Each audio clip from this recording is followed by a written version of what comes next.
পৃথিবীর সব কিছুই সুন্দর নিয়মে চলে, যেভাবে আল্লাহ রব্বুল আলামিন হুকুম করেছেন। পৃথিবীর শুরুলগ্ন থেকে, সৃষ্টির শুরুলগ্ন থেকে প্রত্যেকটা সৃষ্টিকে আল্লাহ যে হুকুম করেছেন সেভাবেই প্রত্যেকটা হুকুম চলছে। ইল্লাল ইনসান, শুধু মানুষ ছাড়া, শুধু মানুষ ছাড়া। মানুষ এবং জিন জাতি, এই দুইটা জাতি ছাড়া সবকটা অন্য অন্য যত মাখলুকত, এরা আল্লাহ রব্বুল আলামিনের হুকুম অনুযায়ী চলে, হুকুম মানে। এমনকি চন্দ্র, সূর্য, গ্রহ, তারা, যাদের কোনো প্রাণ নাই, প্রাণ আছে? যাদের কোনো প্রাণ নাই, আল্লাহ রব্বুল আলামিন এক একটা বস্তু হিসেবে তাদেরকে বানায়া রাখছে। কিন্তু এরাও প্রত্যেকটা মুহূর্তে আল্লাহ রব্বুল আলামিনের হুকুম মানে। সুবহানাল্লাহ। পৃথিবীর যেদিকে তাকাই ভাবলে সৌন্দর্যের অভাব নাই, ভাবলে সৌন্দর্যের অভাব নাই। শুধু অসুন্দর করে ফেলেছি আমরা মানুষ পৃথিবীটাকে। আল্লাহ রব্বুল আলামিনের সৃষ্টির সবই সুন্দর, কিন্তু আল্লাহ রব্বুল আলামিনের সৃষ্টির পরিবেশটাকে, সুন্দর এই ভূখণ্ডকে, সুন্দর এই বসুন্ধরাকে আমরা অসুন্দর করে ফেলেছি। আমাদের কাজ কাম, আমাদের চলাফেরা, আমাদের লেনদেন, আমাদের কথাবার্তা, আমাদের আখলাক, আমাদের চরিত্র, সব কিছুতে আমরা দূষিত করে ফেলেছি পৃথিবীর সুন্দর পরিবেশটাকে। আমরা মুখে এক কথা বলি, কাজে আর এক কথা। আমাদের ভিতরে এক কথা থাকে, আমি বলি আর এক কথা। এজন্য পৃথিবীটার পরিবেশটা এখন বড় অসুন্দর। এখন বসবাসের অনুপযুক্ত হয়ে গেছে গোটা পৃথিবী, বসবাসের অনুপযুক্ত হয়ে। এখন মানুষ শুধু সবসময় যারা ঈমানদার, এদের মুখ থেকে দোয়া আসে, আল্লাহ ঈমানের সাথে তুমি আমাদেরকে বিদায় করো। যতদিন রাখো ঈমানের সাথে রাখো, সুন্দর পরিবেশে রাখো। যতদিন তোমার ইবাদত করতে পারি সুন্দরভাবে, কতদিন রাখো। যখন মনে হবে আমার দ্বারা তোমার নাফরমানি হতে পারে, তুমি আমাকে নিয়ে যাও। মুমিনের মুখ থেকে এমন কথাই এখন বের হয়, কারণ পৃথিবীর পরিবেশটা আল্লাহ রব্বুল আলামিন সুন্দর করে সৃষ্টি করেছিলেন, কিন্তু আমরা মানুষ আমাদের আখলাক, আমাদের চলাফেরা, আমাদের কথাবার্তা সব কিছুর মাধ্যমে আমরা গোলাটে করে ফেলেছি, অসুন্দর করে ফেলেছি। আল্লাহ রব্বুল আলামিন তিনি কে? আমরা যদি আল্লাহকে প্রশ্ন করি যে আল্লাহ আপনি কে, আপনি কোথায় থাকেন, আল্লাহ আপনি কি করেন, আমরা প্রশ্ন করতে পারি, পারি না? প্রশ্ন জাগতেই পারে।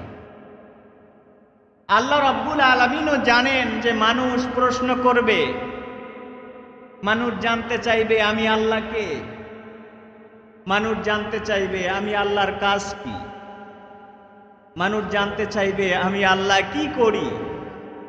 আল্লাহ রাব্বুল আলামিন পবিত্র কোরআনুল কারীমে সুন্দর করে ব্যাখ্যা দিয়েছেন আমি আল্লাহকে। বিভিন্ন সূরার ভিতরে আল্লাহ রাব্বুল আলামিন নিজের পরিচয় দিয়েছেন সবচেয়ে সুন্দরভাবে। আল্লাহর পরিপূর্ণ ছোট্ট একটা সূরার মধ্যে আল্লাহ রাব্বুল আলামিন নিজের পরিচয় দিয়েছেন। সুবহানাল্লাহ। আল্লাহ রাব্বুল আলামিন বলেন পৃথিবীর মানুষ জিজ্ঞাসা করতে পারে, প্রশ্ন জাগতে পারে আমি আল্লাহকে, আমি আল্লাহ কেমন, আমি আল্লাহর ক্ষমতা কেমন, মানুষ জানতে চাইতে পারে। ও নবী আপনি বলে দিন পৃথিবীর মানুষের কাছে, কুল হুয়াল্লাহু আহাদ আল্লাহুস সামাদ লাম ইয়ালিদ ওয়া লাম ইউলাদ ওয়া লাম ইয়াকুল লাহু কুফুয়ান আহাদ। আল্লাহু আকবার। আল্লাহ রাব্বুল আলামিন বলেন ও নবীজি, আপনি সুন্দর করে বলে দিন, আমি আল্লাহ সম্পর্কে মানুষ জানতে চাইতে পারে। প্রথমেই বলে দেন, আমি আল্লাহর কোনো শরীক নাই।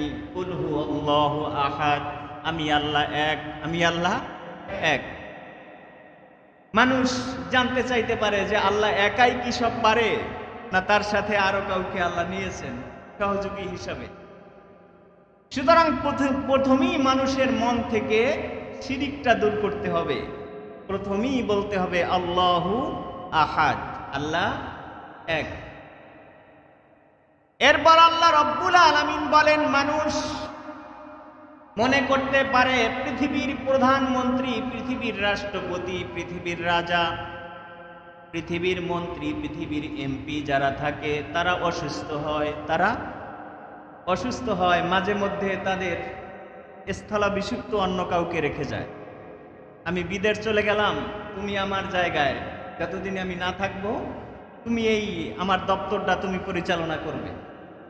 দপ্তর চেঞ্জ হয়, অসুস্থতার কারণে সিঙ্গাপুর যেতে হয়, অসুস্থতার কারণে লন্ডন যেতে হয় চিকিৎসা করতে, অসুস্থতার কারণে মাদ্রাজ যেতে হয়। কিন্তু মানুষ চিন্তা করতে পারে আল্লাহর কি এমন সমস্যা আছে নাকি?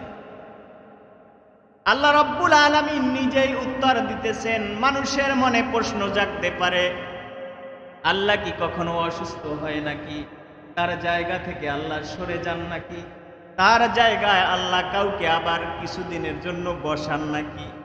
আল্লাহ রব্বুল আলামিন পরের আয়াতের মধ্যে বলেছেন আল্লাহুস সামাদ।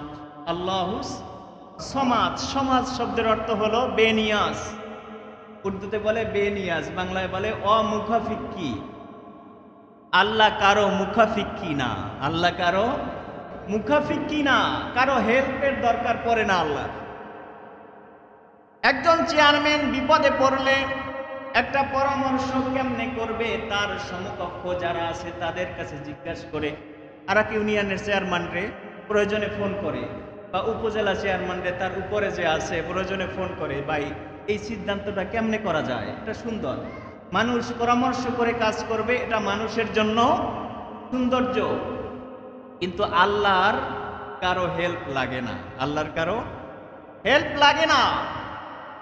আমি এখন পৃথিবীর বাতাসটা কোন দিকে দিব, আল্লাহর কাউকে ফোন করতে হয় না, আল্লাহর কারো কাছে জিজ্ঞাসা করতে হয় না। আল্লাহ রব্বুল আলামিন নিজের ক্ষমতায় নিজে স্বয়ং সম্পূর্ণ। সুবহানাল্লাহ। এজন্য আমরা অনেক সময় পৃথিবীতে কিছু কিছু বিষয় বেশি আবেগ দেখাইতে যায়া আমরা বিপদে পড়ি। অনেক কথা এমন বলি আমাদের ঈমান চলে যায়। আমাদের খেয়াল করতে হবে, আল্লাহ রব্বুল আলামিন অনেক কিছু দামি বানাইছেন। দামি জিনিসকে কারোর সাথে কারো তুলনা দেওয়া ঠিক না। মনে করেন মাও দামি, বাবাও দামি। এখন যদি বলেন যে মা বড় না বাবা বড়, তুলনা চলবে? আপনি কাকে উপরে নিবেন, কাকে নিচে নিবেন, কাকে বেশি সম্মান জানাবেন, কাকে আপনি ছোট করবেন, কাকে বড় করবেন? মাও দামি, বাবাও দামি, এখানে তুলনা চলবে না, এখানে তুলনা চলবে না। যার যার স্থানে সে দামি। যেমন আমি যদি প্রশ্ন করি মা এবং বাবা এর মধ্যে সম্মান কার বেশি? বাবার সম্মান বেশি, বাবার সম্মান বেশি। আবার যদি বলি মা এবং বাবা এর মধ্যে কার অধিকার বেশি? মায়ের অধিকার বেশি। মায়ের সন্তানের প্রতি মায়ের অধিকার বেশি। আর মা বাবার মধ্যে বাবার সম্মান বেশি। বাবার সম্মানে একজন সেরা, অধিকারে আর একজন সেরা, দুইজন নিজ নিজ স্থানে সেরা। সুবহানাল্লাহ। কাকে আপনি ছোট করবেন, কাকে বড় করবেন? মাও দামি, বাবাও দামি, দুইজন। আল্লাহ রাব্বুল আলামিন বলেছেন আমাকে তোমরা মানো, এক আল্লাহকে মানো। এরপরে মা বাবার, তোমরা মা বাবার সাথে ভালো ব্যবহার করো। ওয়াকাযা রাব্বুকা আল্লা তা'বুদু ইল্লা ইয়াহ ওয়া বিল ওয়ালিদাইনি ইহসানা। সুতরাং আমি বলতেছিলাম, পৃথিবীতে আমরা একজনের সম্মান বাড়াইতে যাই আর একজনের সম্মান নষ্ট করে ফেলি। অনেক সময় আমরা নবীজির সম্মান বাড়াইতে যাইয়া আল্লাহকে ছোট করে ফেলি, আবার কোন ওলির সম্মান বাড়াইতে যাইয়া নবীজিকে ছোট করে ফেলি। সুতরাং আমরা অনেক সময় না বুঝে কথাগুলো বলি, কাজগুলো করি। আল্লাহর জায়গায় আল্লাহ দামি, তার সাথে কোনো তুলনা চলবে না। নবীজির জায়গায় নবীজি দামি, তার সাথে কোনো তুলনা দেওয়া চলবে না। অলিদের জায়গায় অলিরা দামি, তাদের সাথে তুলনা দিয়ে তাদেরকে টানা হেসরা করা যাবে না, ঠিক হবে না। অনেক সময় আমরা আব্দুল কাদের জিলানী রহমাতুল্লাহ আলাইহি, তিনি অনেক দামি মানুষ, কিন্তু তার মর্যাদা বর্ণনা করতে গিয়ে আমরা নবীজিকে ছোট করে ফেলি, নাউজুবিল্লাহ বলি। আব্দুল কাদের জিলানী অনেক দামি মানুষ, বড় মানুষ, তাই বলে কি নবীর চেয়ে বড়, কোন সাহাবীর চেয়ে বড় না। হযরত আব্দুল কাদের জিলানী রহমাতুল্লাহ আলাইহি,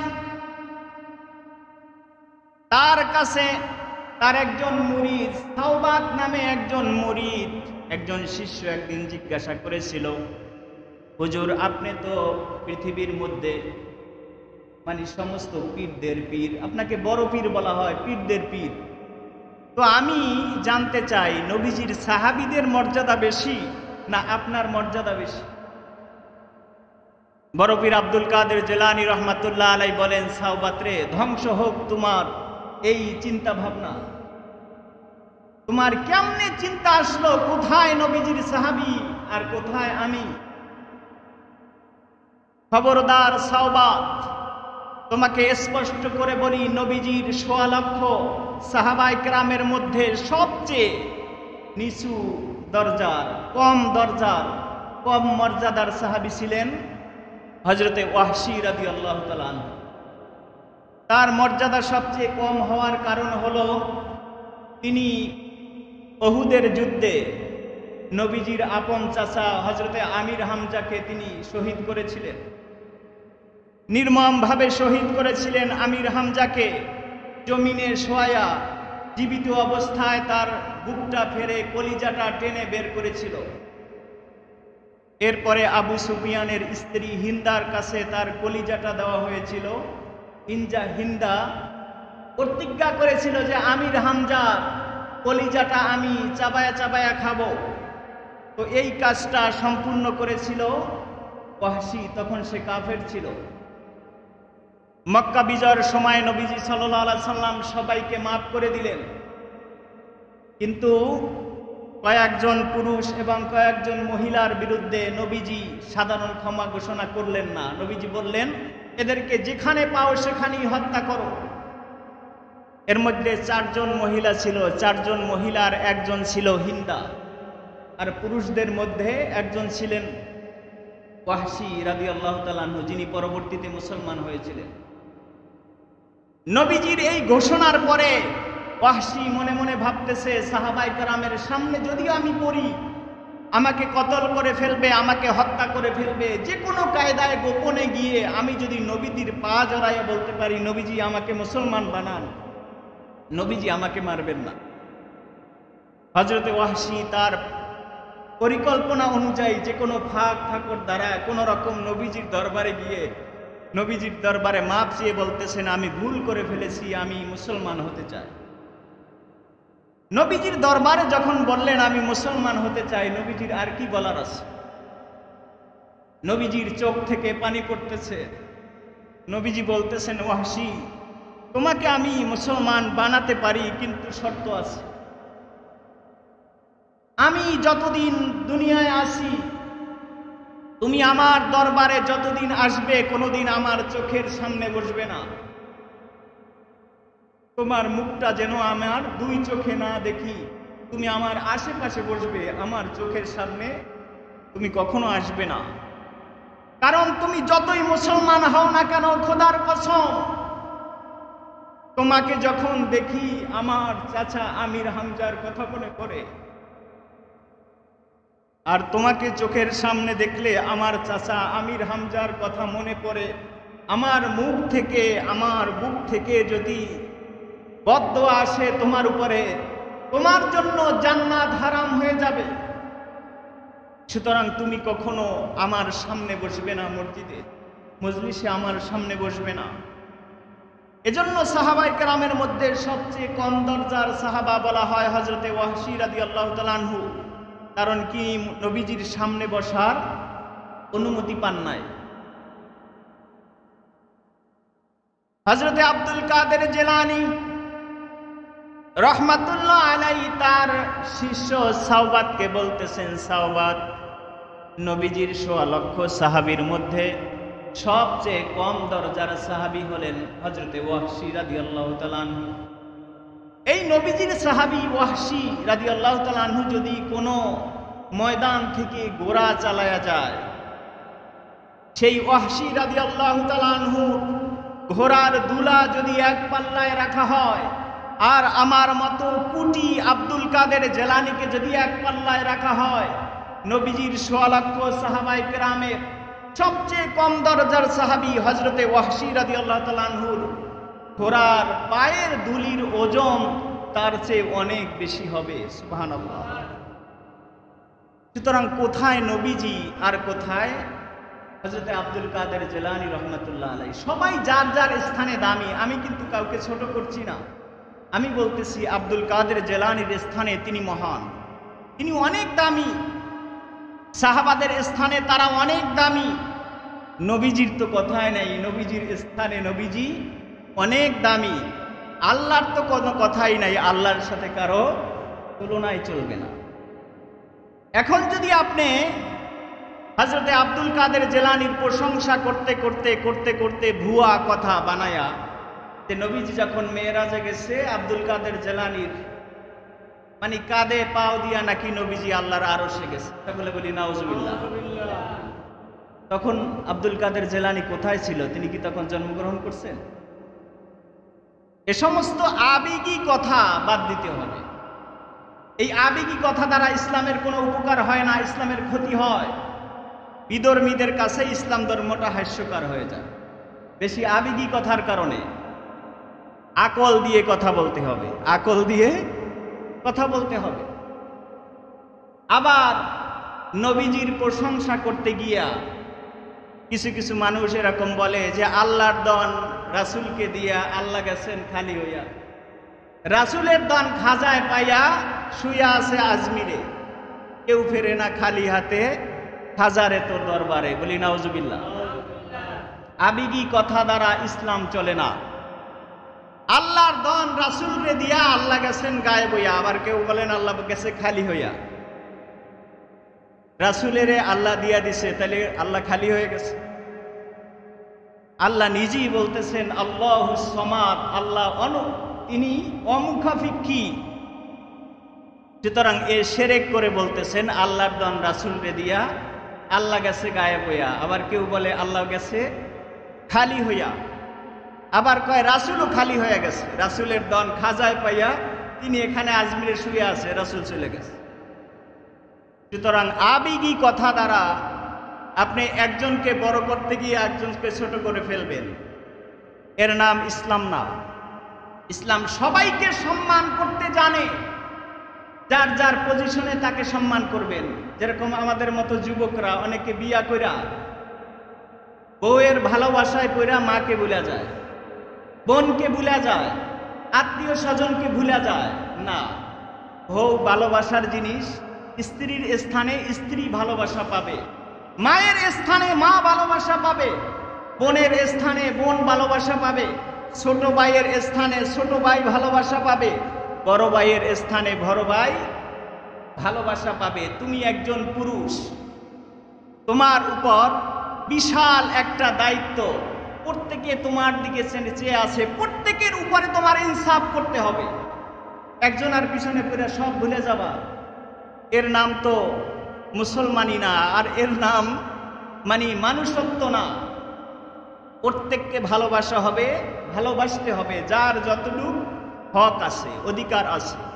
মায়ের যতটুকু অধিকার আছে সেই অধিকার অনুযায়ী মায়েকে সম্মান করতে হবে, বাবার যতটুকু অধিকার আছে বাবাকে সেই অনুযায়ী সম্মান করতে হবে। স্ত্রীকেও খাটো করা যাবে না, আবার তুমি অন্যকে ভালোবাসতে যাইয়া তুমি স্ত্রীকে অসম্মান করবে না। স্ত্রীর যতটুকু অধিকার আছে তাকে সেটা দিতে হবে, সম্মান করতে হবে। তোমার বোনের অধিকার তুমি নষ্ট করবে না, বোনের যতটুকু সম্মান আছে অধিকার আছে সেটা তোমার দিতে হবে, আদায় করতে হবে। প্রত্যেকটা আত্মীয় স্বজন যার যতটুকু সম্মান আছে, অধিকার আছে, পাওনা আছে, যে যতটুকু প্রাপ্য তোমার থেকে সেটা তোমার দিতে হবে। সবাইকে সমন্বয় করে যিনি চলতে পারে তিনি হলো পুরুষ। তিনি কি পুরুষ। আর তিনি একজনের পিছনে পড়ে সব ভুলে যায়, তিনি হলো কাপুরুষ। তিনি হলেন কাপুরুষ। একজন পুরুষ তো তিনি যিনি সব কিছু সুন্দরভাবে সামাল করে সে চলবে। সুতরাং মুসলমানিত্ব হলো সেখানে আল্লাহর সম্মান আল্লাহর জায়গায় থাকবে, এখানে কারোর সাথে তুলনা চলবে না। নবীর জায়গায় নবীজি থাকবে, তিনিও বড়, তাই বলে আল্লাহর সমান না, তাই বলে আল্লাহর সমান না। আল্লাহ হলেন স্রষ্টা, নবীজি হলেন সৃষ্টি। আল্লাহ হলেন স্রষ্টা, তিনি সৃষ্টি করেছেন, নবীজি হলেন সৃষ্টি।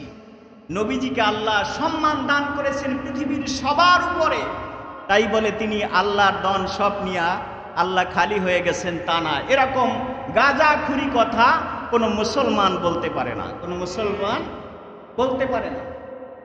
আবার নবীজির সব কিছু খাজায় নিয়া তিনি ওখানে বৈশা বৈশা গাঁজা খাইতেছে, এমন কথা বলা যাবে না। নবীজির সম্মান নবীজির কাছে, খাজার সম্মান খাজার কাছে, হযরতে শাহজালালের সম্মান তার কাছে, তিনি যতটুকু প্রাপ্য আমরা সম্মান করব। হযরতে শাহপরান তিনি আল্লাহর ওলি, তিনি আমাদের কাছে সম্মান পাবেন। ওলির সম্মান যতটুকু ততটুকু আমরা সম্মান করব।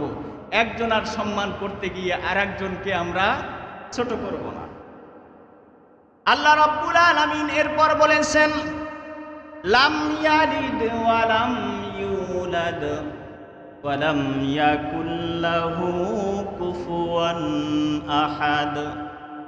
পৃথিবীর মানুষ চিন্তা করতে পারে, তাদের কাছে প্রশ্ন আসতে পারে, আল্লাহ যদি এক হয় তবে আল্লাহ কেমন, আল্লাহ কোথা থেকে আসলো, আল্লাহর মা বাবাকে, আল্লাহর উৎপত্তি কোথায়, পৃথিবীর মানুষ প্রশ্ন করতে পারে।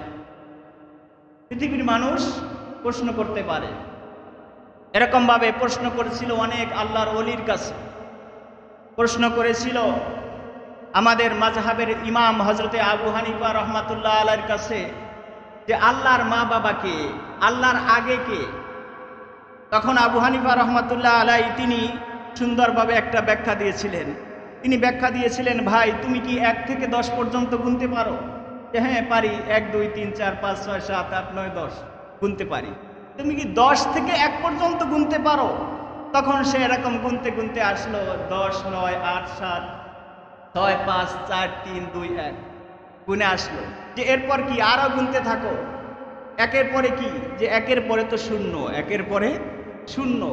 যে শূন্য ছাড়া যেমন এক হয় না, মহাবিশ্ব শূন্য, এরপরে আল্লাহ এক, এরপরে আল্লাহ এক।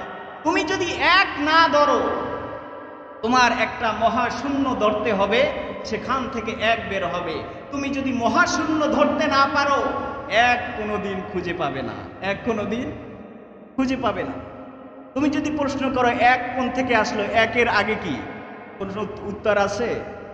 তাইলে তোমার এক বের করতে হলে মহাশূন্য ধরতে হবে। সুতরাং পৃথিবীর যা কিছু সব ছিল মহাশূন্য, কিছুই ছিল না। আল্লাহ এক, তিনি সব কিছু সৃষ্টি করেছেন। সুবহানাল্লাহ। আল্লাহ রাব্বুল আলামিন থেকে তিনি আস্তে আস্তে সৃষ্টি করেছেন। সৃষ্টি করতে করতে বিভিন্ন মাখলুকাত তিনি সৃষ্টি করেছেন, জোড়ায় জোড়ায় মাখলুকাত সৃষ্টি করেছেন। যেমন আল্লাহ রাব্বুল আলামিন মানুষ হিসাবে হযরতে আদম আলাইহিস সালামকে প্রথম সৃষ্টি করেছেন, সঙ্গী স্বরূপ মা হাওয়া আলাইহিস সালামকে সৃষ্টি করেছেন। সেখান থেকে প্রজন্ম প্রজন্ম আজকের পৃথিবীতে প্রায় 900 কোটি মানুষ। সুবহানাল্লাহ। সুতরাং এই যে মহাশূন্য ছাড়া এক হয় না, সুতরাং মহাশূন্য ছিল এই পৃথিবীর, মহাবিশ্বের সব কিছু, সেখান থেকে আল্লাহ এক। এক আল্লাহ না ধরলে পৃথিবীর কোনো কিছুই ধরা সম্ভব না। সুতরাং আল্লাহ রাব্বুল আলামিন বলেছেন, লাম ইয়ালিদ ওয়া লাম ইউলাদ, আমি আল্লাহ কারো থেকে হই নাই, কেউ আমাকে জন্ম দেন নাই, আমিও কাউকে জন্ম দেই নাই, আমি সৃষ্টি করেছি। আমি সৃষ্টি করেছি। এক হলো জন্ম দেওয়া, আমার স্ত্রী নাই, আমি জন্ম দেই নাই। আমি সৃষ্টি করেছি, নিজ হাতে মানুষ সৃষ্টি করেছি, ফেরেশতাদের মাধ্যমে বিভিন্ন মাখলুকাতকে আমি এভাবে যেভাবে সৃষ্টি করতে বলেছি, ফেরেশতাদের সাহায্যে আমি মাখলুকাতকে সৃষ্টি করেছি। আমি মানুষের বডিটা ফেরেশতার মাধ্যমে বানাইছি, কিন্তু মানুষের চেহারাটা নিজ হাতে বানাইছি। সুবহানাল্লাহ। মানুষের চেহারাটা আল্লাহ নিজ হাতে বানাইছেন। এজন্য মানুষের চেহারার মাঝে এমন বৈচিত্র্য আল্লাহ রেখেছেন, মানুষের চেহারার মধ্যে মিল পাওয়া যায় না। আমি যখন ঢাকায় যাই, আমাকে অনেক দিন এরকম হয়েছে, দূর থেকে অনেকে আসছে, মানে অন্যজনকে মনে করে, ভাই দাঁড়ান, কেমন আছেন? সামনে আইসা বলতেছে, ভাই যাকে বুঝছিলাম আপনি কে না। বিজ্ঞান বলে, তাদের গবেষণায় পৃথিবীর মধ্যে কেউ বলে 5 জন, কেউ বলে 6 জন, কেউ বলে 4 জন, যে একজন চেহারার মতো মোটামুটি মিল এরকম পৃথিবীতে 6-7 জন পাওয়া যায়, কিন্তু কাছে গেলে দেখা যায় একজনও পাওয়া যায়। দূর থেকে মনে হয় উনি আমার মতো, কিন্তু আসলে উনি আমার মতো না। কাছে দেখা যায় যে নাকটা তার মতো না, কাছে গায়ে দেখা যায়, দূর থেকে মনে হয়েছিল কপালটা তার মতো, কিন্তু ঠোঁটটা তার মতো না। সুবহানাল্লাহ। এত কোটি কোটি মানুষ, আল্লাহ রাব্বুল আলামিন যেরকম ভাবে যমজ ভাই বোন দেখতে হুবহু এক মনে হয়, কিন্তু অনেক সময় আমরা ধরতে পারি না, কিন্তু মা ঠিকই ধরতে পারে যে এটার নাম এটা, এটার নাম এটা। যে সব সময় দেখে সে ধরতে পারে, তার কাছে পার্থক্য একটা না, তার কাছে হাজারটা পার্থক্য চোখে পড়ে। সুতরাং পৃথিবীর সৌন্দর্য অনেক। আমি বলছিলাম পৃথিবীটা আল্লাহ খুব সুন্দর করে বানাইছেন, কিন্তু আমরা অসুন্দর করে ফেলেছি। আমাদের কথাবার্তা, আমাদের কাজকাম, আমাদের লেনদেন, আমাদের চলাফেরা সব কিছু এখন নোংরা হয়ে গেছে, যার কারণে পৃথিবীটাকে আমরা অসুন্দর করে ফেলেছি। পৃথিবীটা আবার সুন্দর হবে যদি নবীজি সাল্লাল্লাহু আলাইহি সাল্লামের আখলাক আমাদের মধ্যে আসে। পৃথিবীটা আবার সুন্দর হবে যদি সাহাবায়ে কেরামের মতো সেই ধৈর্য, সাহাবায়ে কেরামের মতো সেই সুন্দর, একমাত্র আল্লাহ রাব্বুল আলামিনের উপর ভরসা করে আমরা কাজকাম করতে পারি।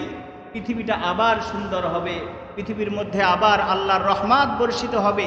এই যে এখন অনাবৃষ্টি, অতিবৃষ্টি, কোনো সময় বৃষ্টি এমন হয় যে পৃথিবীর সব ধ্বংস হয়ে যায়, আবার এখন অনাবৃষ্টি চলতেছে। এই যে মানে বৈশাখ মাসও প্রায় শেষ হয়ে যাচ্ছে, অর্ধেক হয়ে গেছে, কিন্তু এখনো বৃষ্টি নাই। এটা আল্লাহ রাব্বুল আলামিনের পক্ষ থেকে অবশ্যই গজব। জাহারাল ফাসাদু ফিল বাররি ওয়াল বাহরি বিমা কাসাবাত আইদিন নাস। আল্লাহ রাব্বুল আলামিন পবিত্র কোরআনে বলেন, জল এবং স্থলে, পানিতে এবং উপরে যত রকমের বালা মুসিবত, টর্নেডো, ঘূর্ণিঝড়, সিডর, ভূমিকম্প যা কিছু হয় সব তোমাদের 2 হাতের কামাই, সব তোমাদের 2 হাতের কামাই। তোমাদের আমলের কারণে আল্লাহ রাব্বুল আলামিন, আমি আল্লাহ বলতেছেন, আমি আল্লাহ গোসা হয়ে যাই। আমি একটা ধমক দেই, পৃথিবীতে ভূমিকম্প শুরু হয়ে যায়। আমি গোসা হয়ে যাই, পৃথিবীতে সিডর হয়ে যায়। আমি গোসা হয়ে যাই, পৃথিবীতে লয় প্রলয় হয়ে যায়। আমি এটা করি, তোমরা যেন সংশোধন হও।